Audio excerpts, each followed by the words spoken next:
الحمد للہ والصلاة والسلام علی رسول اللہ وعلی آلہ واصحابہ ومن والاہ اما بعد۔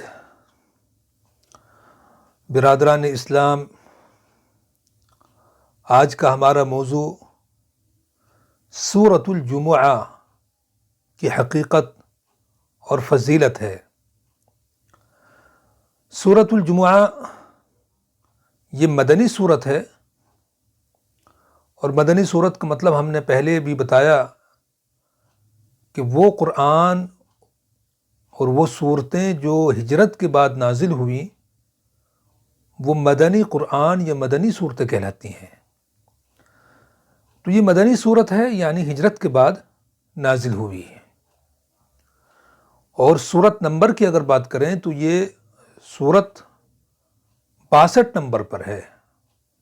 قرآن کریم کی کل 114 صورتیں ہیں، ان میں سے یہ 62ویں نمبر پر ہے۔ عجیب و غریب خصوصیات اپنے اندر یہ صورت لیے ہوئے ہے۔ اس صورت کے حسن و جمال میں سے ایک خوبصورتی یہ ہے کہ یہ مسبحات صورتوں کی جو سیریز ہے ان میں کی ایک صورت ہے۔ مسبحات یعنی وہ صورتیں کہ جو اللہ رب العزت کی تسبیح و تحمید سے شروع ہوئی ہیں، ان صورتوں کو مسبحات کہا جاتا ہے۔ وہ 4 صورتیں ہیں۔ سبح للہ ما فی السماوات و ما فی الارض، سورۃ الحشر ہے، سورۃ الصف ہے، اور یہ سورۃ الجمعہ ہے جو یسبح للہ ما فی السماوات سے شروع ہے۔ اور اس کے بعد ایک صورت آئے گی سورۃ التغابن، یسبح للہ ما فی السماوات و ما فی الارض، تو مسبحات میں سے ہے۔ اس صورت کا نام سورۃ الجمعہ رکھا گیا، اور سورۃ الجمعہ نام رکھنے کی وجہ یہ ہے کہ اس صورت میں آگے چل کر ایک مضمون آئے گا کہ جس میں اللہ رب العزت والجلال نے نماز جمعہ کی اہمیت اور حقیقت کو بیان کیا ہے۔ اسی مناسبت سے پوری صورت کا نام سورۃ الجمعہ رکھ دیا گیا۔ جمعہ یہ جمع سے مشتق ہے، اور جمع کا مطلب ہوتا ہے اکٹھا کرنا، جمع کرنا، اور اگر مصدر لازم مراد ہو تو جمع ہونا۔ چونکہ اللہ رب العزت والجلال جمعے کے دن کائنات کی تخلیق، کائنات کی آفرینش سے فارغ ہوئے، ہر چیز کو اللہ رب العزت والجلال نے پیدا کر دیا اس دن میں، تو گویا سب چیزیں یکجا ہو گئیں، اکٹھا ہو گئیں، اس لیے اس کو یوم الجمعہ کہا گیا۔ اور ایک وجہ یہ لکھی کہ اس دن اللہ رب العزت نے مسلمانوں کو مسجد جامع میں اکٹھا ہونے کا حکم دیا ہے۔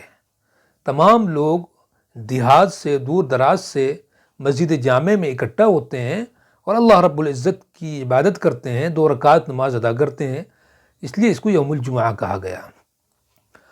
یوم الجمعہ، جمعے کا دن، بڑی اہمیت اور خصوصیت کا حامل ہے۔ اللہ رب العزت نے اس دن میں بڑی عجیب و غریب خصوصیات اور بڑی عجیب و غریب چیزیں اللہ رب العزت نے اس دن میں رکھی ہیں۔ اسی دن اللہ رب العزت نے حضرت آدم علیہ الصلاۃ والتسلیم کو پیدا کیا، اور اسی دن اللہ رب العزت نے حضرت آدم علی نبینا وعلیہ الصلاۃ والتسلیم کو جنت میں داخل کیا۔ اسی دن قیامت واقع ہوگی۔ اور اس دن کی خصوصیات میں سے ایک خصوصیت یہ ہے کہ اس دن میں اللہ رب العزت نے ایک گھڑی ایسی رکھی ہے کہ اگر بندہ مومن اس گھڑی میں اللہ رب العزت سے کوئی سوال کرے، کوئی دعا کرے، تو اللہ رب العزت والجلال اس کی دعا کو ضرور بھی ضرور قبول کرتے ہیں۔ تو یہ اس دن کی بڑی فضیلت اور بڑی خصوصیت ہے۔ اللہ رب العزت ہم سب کو اس دن کی قدر کرنے کی توفیق عطا فرمائے۔ تو اس صورت میں اللہ رب العزت نے جمعے کی نماز کی اہمیت، اس کی فرضیت، اس کے آداب اور اس کے مستحبات سکھلائے ہیں۔ اسی مناسبت سے اس پوری صورت کا نام ہی سورۃ الجمعہ رکھ دیا گیا۔ اور اس صورت میں ایک آیت ہے وَآخَرِينَ مِنْهُمْ لَمَّا يَلْحَقُوا بِهِمْ، تو اس صورت وَآخَرِينَ مِنْهُمْ لَمَّا يَلْحَقُوا بِهِمْ کا مطلب یہ ہے کہ نبی پاک صلی اللہ علیہ وسلم کو اللہ رب العزت نے کچھ دوسری قوموں کی طرف بھی مبعوث فرمایا، وآخرین منہم لما یلحقوا بہم، جو ابھی تک اسلام میں داخل نہیں ہوئی ہیں۔ تو نبی پاک صلی اللہ، حضرت ابو ہریرہ رضی اللہ عنہ کی روایت ہے، فرماتے ہیں کہ ایک مرتبہ صحابہ کرام، ہم لوگ صحابہ کرام رضوان اللہ علیہم اجمعین نبی پاک صلی اللہ علیہ وسلم کی خدمت میں حاضر تھے۔ آپ علیہ السلام سے پوچھا گیا کہ اے اللہ کے رسول، وآخرین منہم لما یلحقوا بہم کی مراد کیا ہے؟ آپ علیہ السلام نے کوئی جواب نہیں دیا۔ اسی طرح 3 مرتبہ آپ سے سوال کیا گیا۔ اسی مجلس میں حضرت سلمان فارسی رضی اللہ تعالی عنہ بھی موجود تھے۔ جب 3 مرتبہ سوال کیا گیا تو نبی پاک صلی اللہ علیہ وسلم نے حضرت سلمان فارسی رضی اللہ عنہ کے اوپر ہاتھ رکھا اور فرمایا کہ وآخرین منہم لما یلحقوا بہم سے مراد یہ ہے، یعنی سلمان فارسی رضی اللہ عنہ کی قوم۔ تو وآخرین منہم سے مراد غیر عربی یعنی عجمی لوگ ہیں۔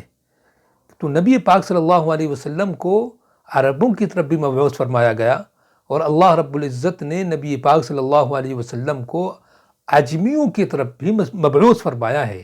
یہ نہیں کہ نبی علیہ السلام خاص عربوں کے نبی ہیں، بلکہ آپ جیسے عربوں کے نبی ہیں ایسے ہی آپ عجمیوں کے بھی نبی ہیں۔